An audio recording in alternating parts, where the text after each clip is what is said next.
سورہ اعراف کے شروع سے یہاں تک اللہ تبارک و تعالیٰ نے اسلام کے جو 3 بنیادی عقیدے ہیں، توحید، رسالت اور آخرت، ان کا مختلف عنوانات سے اور دلائل سے ذکر فرمایا ہے اور لوگوں کو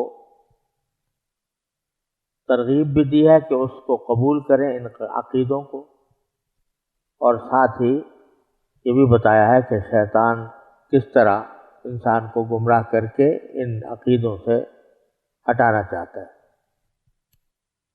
اب یہاں سے جو آگے آیات کا سلسلہ شروع ہو رہا ہے وہ حضرات انبیاء علیہم السلام، انبیاء کرام علیہم السلام کے تذکرے پر مشتمل ہے، اور یہ سلسلہ تقریباً سورت کے آخر تک چلے گا، جس میں متعدد انبیاء کرام کا ذکر آیا ہے، اور یہ بتایا گیا ہے کہ ان سب کی دعوت ایک ہی تھی، وہ سب توحید اور رسالت اور آخرت کی طرف اپنی اپنی امتوں کو دعوت دیتے رہے، اور جنہوں نے مانا ان پر اللہ تعالیٰ نے اپنا فضل و کرم فرمایا، جنہوں نے ان کی بات نہیں مانی ان کو مختلف عذابوں سے عذابوں کا سامنا کرنا پڑا۔ تو یہ مضمون اب یہاں سے شروع ہو رہا ہے۔ سب سے پہلے حضرت نوح علیہ السلام کا ذکر ہے۔ اعوذ باللہ من الشیطان الرجیم، بسم اللہ الرحمن الرحیم۔ لقد ارسلنا نوحا الى قومه فقال یا قوم اعبدوا اللہ ما لکم من الہ غیرہ انی اخاف علیکم عذاب یوم عظیم۔ قال الملأ من قومه انا لنراك في ضلال مبین۔ قال یا قوم لیس بی ضلالۃ ولکنی رسول من رب العالمین، ابلغکم رسالات ربی وانصح لکم واعلم من اللہ ما لا تعلمون۔ اوعجبتم ان جاءکم ذکر من ربکم علی رجل منکم لینذرکم ولتتقوا ولعلکم ترحمون۔ فكذبوه فأنجيناه والذين معه في الفلك وأغرقنا الذين كذبوا بآياتنا إنهم كانوا قوما عمين۔ یہ سورہ اعراف کی آیت نمبر 59 سے آیت نمبر 64 تک میں نے تلاوت کی ہے، اور اس میں اللہ جل جلالہ نے اختصار کے ساتھ حضرت نوح علیہ السلام کا واقعہ بیان فرمایا ہے۔ ان آیات کا ترجمہ یہ ہے، ہم نے نوح کو ان کی قوم کے پاس بھیجا، چنانچہ انہوں نے کہا، اے میری قوم کے لوگو، اللہ کی عبادت کرو، اس کے سوا تمہارا کوئی معبود نہیں ہے۔ یقین جانو مجھے سخت اندیشہ ہے کہ تم پر ایک زبردست دن کا عذاب نہ آ کھڑا ہو۔ ان کی قوم کے سرداروں نے کہا، ہم تو یقینی طور پر دیکھ رہے ہیں کہ تم کھلی گمراہی میں مبتلا ہو۔ نوح نے جواب دیا، اے میری قوم، مجھے کوئی گمراہی نہیں لگی، مگر میں رب العالمین کا بھیجا ہوا پیغمبر ہوں۔ میں تمہیں اپنے رب کے پیغامات پہنچاتا ہوں اور تمہارا بھلا چاہتا ہوں۔ مجھے اللہ کی طرف سے ایسی باتوں کا علم ہے جن کا تمہیں پتہ نہیں ہے۔ بھلا کیا تمہیں اس بات پر تعجب ہے کہ تمہارے رب کی نصیحت ایک ایسے آدمی کے ذریعے تم تک پہنچی ہے جو خود تمہیں میں سے ہے، تاکہ وہ تمہیں خبردار کرے اور تم بدعملی سے بچ کر رہو، اور تاکہ تم پر رحمت ہو۔ پھر بھی انہوں نے نوح کو جھٹلایا، چنانچہ ہم نے ان کو اور کشتی میں ان کے ساتھیوں کو نجات دی، اور ان سب لوگوں کو غرق کر دیا جنہوں نے ہماری نشانیوں کو جھٹلایا تھا، یقیناً وہ اندھے لوگ تھے۔ اس جگہ قرآن کریم نے حضرت نوح علیہ السلام کا واقعہ انتہائی اختصار کے ساتھ بیان فرمایا ہے۔ اصل صورت یہ ہے کہ حضرت آدم علیہ السلام سے لے کر حضرت نوح علیہ السلام تک جو وقت گزرا، اس میں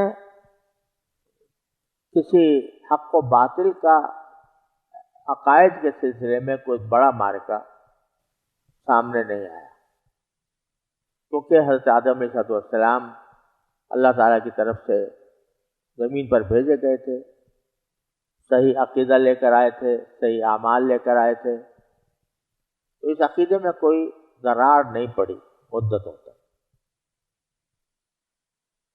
بیچ میں اور بھی کچھ پیغمبر آئے ہیں، جیسے حضرت شیس علیہ السلام یا حضرت اخنوخ علیہ السلام، لیکن یہ پیغمبر زیادہ تر اصلاحی اور دنیاوی تنظیم کے احکام لے کر آتے رہے۔ اس وقت تک شرک کا زمین پر باقاعدہ وجود نہیں ہوا تھا، لیکن حضرت نوح علیہ السلام جس وقت مبعوث ہوئے تو ان کا علاقہ وہ تھا جو آج عراق کہلاتا ہے، تو وہاں پر شرک پھیل چکا تھا۔ اس لیے اللہ تبارک و تعالیٰ نے جن پیغمبروں کا خاص طور پر ذکر فرمایا ہے، ان میں عام طور سے حضرت نوح علیہ السلام کا ذکر پہلے آتا ہے، کیونکہ یہ پہلے وہ پیغمبر ہیں جن کو تشریعی پیغمبر کہا جاتا ہے، اور ان کے زمانے میں شرک کے ساتھ معرکہ پہلی بار لڑا گیا، یعنی اللہ جل جلالہ نے شرک کی تردید کے لیے ان کو مبعوث فرمایا اپنے قوم کی طرف۔ یہ جن پیغمبروں کا ذکر آ رہا ہے، یہ سارے اگر دیکھا جائے تو جزیرہ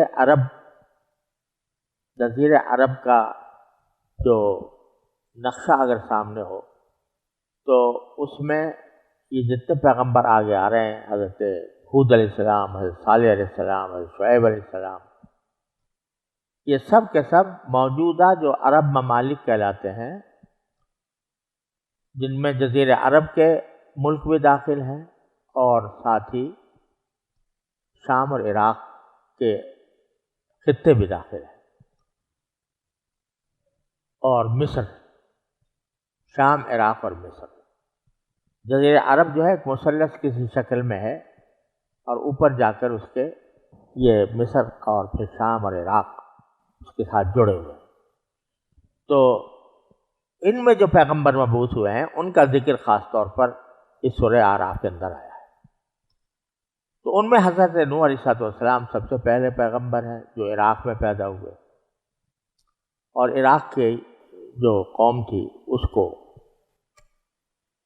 انہوں نے تبلیغ کی اور توحید کی دعوت دی۔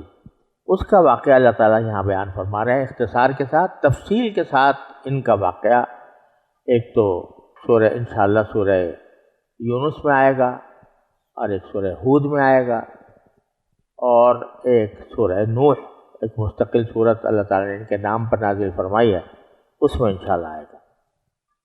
یہاں اللہ تعالیٰ نے فرمایا لقد ارسلنا نوحا الی قومہ، ہم نے نوح کو ان کی قوم کے پاس بھیجا۔ انہوں نے جا کر کیا دعوت دی کہ یا قوم، اے میرے قوم والو، اعبدوا اللہ ما لکم من الہ غیرہ، اللہ کی عبادت کرو، اس کے سوا تمہارا کوئی معبود نہیں، یعنی وہی توحید کا عقیدہ، اور ساتھ ہی ڈرایا بھی کہ مجھے انی اخاف علیکم عذاب یوم عظیم، انی، ہم تو مجھے سخت یقین جانو، مجھے سخت اندیشہ ہے کہ تم پر ایک زبردست دن کا عذاب نہ آ کھڑا ہو اس شرک کی وجہ سے۔ اس کا جواب میں ان کے سرداروں نے کیا کہا؟ قال الملأ من قوم، ان کی قوم کے سرداروں نے کہا. ملا ایسے اس کے معنی مجمع کے بھی ہوتے ہیں، اور کسی قبیلے کے جو سردار ہوتے ہیں ان کو بھی ملا کہا جاتا ہے. تو ان کی قوم کے جو سردار تھے انہوں نے جواب میں کہا کہ انا لنراک فی ضلال مبین، ہم تو یقینی طور پر دیکھ رہے ہیں کہ تم کھلی گمراہی میں مبتلا ہو. پیغمبر کو یہ کہا جا رہا ہے کہ تم گمراہی اور کھلی گمراہی میں مبتلا ہو، اور ہم یقینی طور پر دیکھ رہے ہیں. اب پیغمبر کا جواب سنیے. پیغمبر ان کا ترکی بترکی جواب نہیں دیتا. پیغمبر ان کی اس گالی کا جواب گالی سے نہیں دیتا. گمراہ گالی ہوئی نا تو اس کا جواب یہ نہیں دیتا کہ بھائی تم گمراہی میں ہو، میں کہاں ہوں. اور یہ بھی نہیں کہتا کہ تم گمراہ ہو، تمہارے سارے باپ دادے گمراہی میں رہے ہیں. جواب کیا دیتے ہیں کہ یا قوم لیس بی ضلالۃ، اے میری قوم مجھے کوئی گمراہی نہیں لگی، ولکنی رسول من رب العالمین، اور میں تو ایک اپنے رب العالمین کی طرف سے پیغام لے کر آیا ہوں. یہ طریقہ سکھا دیا پیغمبرانہ دعوت کا کہ جب پیغمبر کسی قوم کی طرف مبعوث ہوتے ہیں تو وہ اس کے ساتھ شفقت کا معاملہ کرتے ہیں اور شفقت ہی سے ان کو دعوت دیتے ہیں. اور اگر وہ برا بلا کہیں تو جواب میں ترکی بترکی جواب نہیں دیتے کہ گالی کا جواب گالی سے دیں، بلکہ اپنی جو حیثیت ہے وہ بیان کر دیتے. یہ ہم لوگوں کے لیے اور حق کی دعوت دینے والوں کے لیے، مقررین کے لیے، خطباء کے لیے،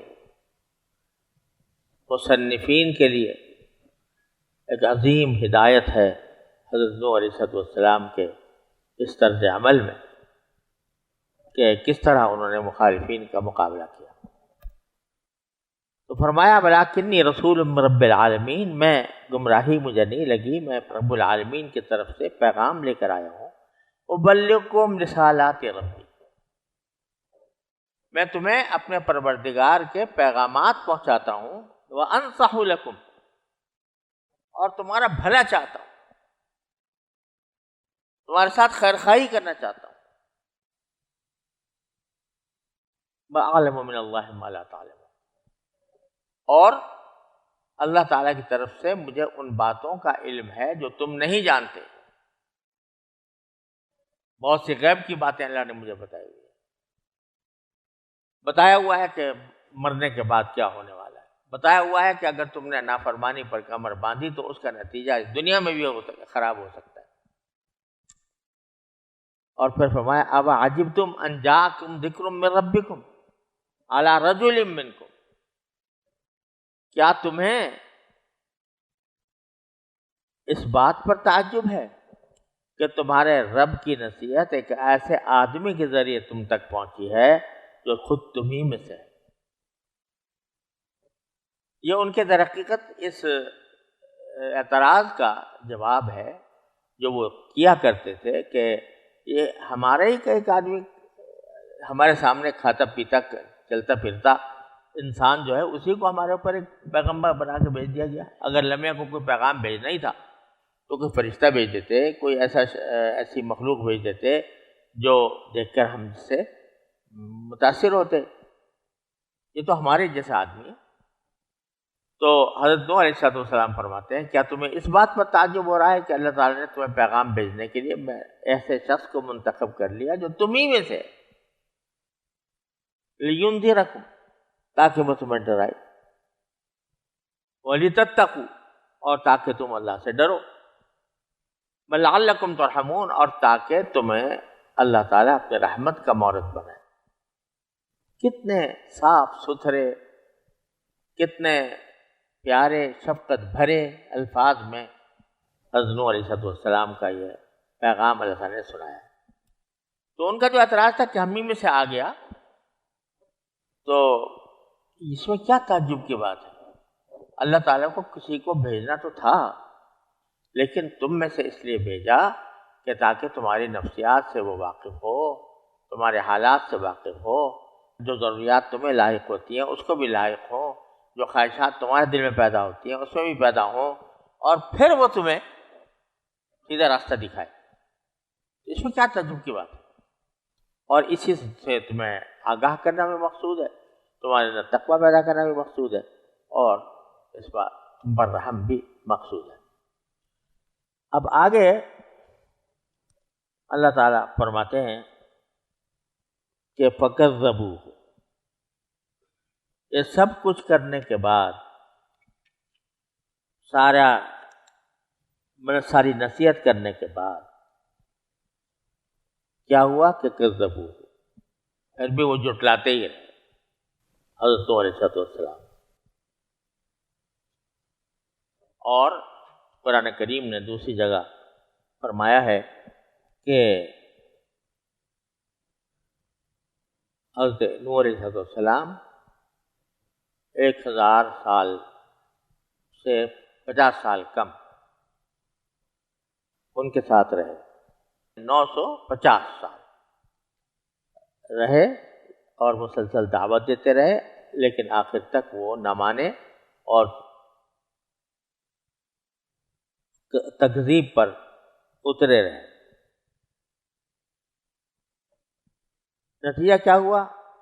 فَأَنْجَيْنَاهُ وَالَّذِينَ مَعَهُ فِي الْفُلْكِ وَأَغْرَقْنَا الَّذِينَ كَذَّبُوا بِآيَاتِنَا، کہ جو ہم نے ان کو، نوح علیہ السلام کو اور ان کے ساتھ جو کشتی میں سوار تھے ان کو تو بچا لیا، اور جنہوں نے ہماری آیتوں کو جھٹلایا تھا تو ان کو ہم نے غرق کر دیا۔ یہ کتنے لوگ تھے؟ حضرت نوح علیہ السلام کا زمانہ حضرت آدم علیہ السلام کے کتنے بعد ہے، ان میں حضرت ابراہیم علیہ السلام میں کتنے سال کا فاصلہ ہے، اس بارے میں روایتیں مختلف ہیں۔ میں ان کی تفصیل میں اس لیے نہیں جاتا کہ وہ ایک تاریخ کا موضوع ہے، تاریخ تحقیق کا موضوع ہے، لیکن قرآن کریم ان تفصیلات میں جانے سے گریز کرتا ہے، کیونکہ اصل مقصود جو واقعہ بیان کیا جا رہا ہوتا ہے اس میں تاریخ بیان کرنا مقصود نہیں ہوتا، مقصود ہوتا ہے اسے سبق لینا، اس کے سبق آموز پہلوؤں کو اجاگر کرنا۔ اس لیے اس تحقیق میں جانے کی میرے نزدیک ضرورت نہیں ہے کہ حضرت نوح علیہ السلام کتنے سال بعد پیدا ہوئے تھے حضرت آدم علیہ السلام کے، اور ان کی قوم کی تعداد کیا تھی، اور کشتی میں جو لوگ ان کے ساتھ سوار ہوئے وہ کتنے تھے، اس میں بھی روایتیں مختلف ہیں، کسی نے کہا 80 تھے، کسی نے کہا زیادہ تھے۔ تو اس لیے ہم اس تفصیل میں جانے کی ضرورت نہیں سمجھتے، لیکن حاصل یہی ہوا کہ جنہوں نے جھٹلایا وہ غرق ہو کر رہے۔ انہم کانوا قوما عمین، آخر میں اللہ تعالیٰ نے فرمایا کہ یہ لوگ جو ہیں اندھے لوگ، اندھے سے یہاں مراد آنکھوں کا اندھا نہیں بلکہ دل کے اندھے، یعنی حق بالکل واضح ہو کر سامنے آ رہا ہے، اگر دیکھنا چاہیں تو دیکھ سکتے ہیں، آنکھوں سے نظارہ کر سکتے ہیں، مگر نہیں کر رہے تو حقیقت میں تو وہ اندھے ہیں۔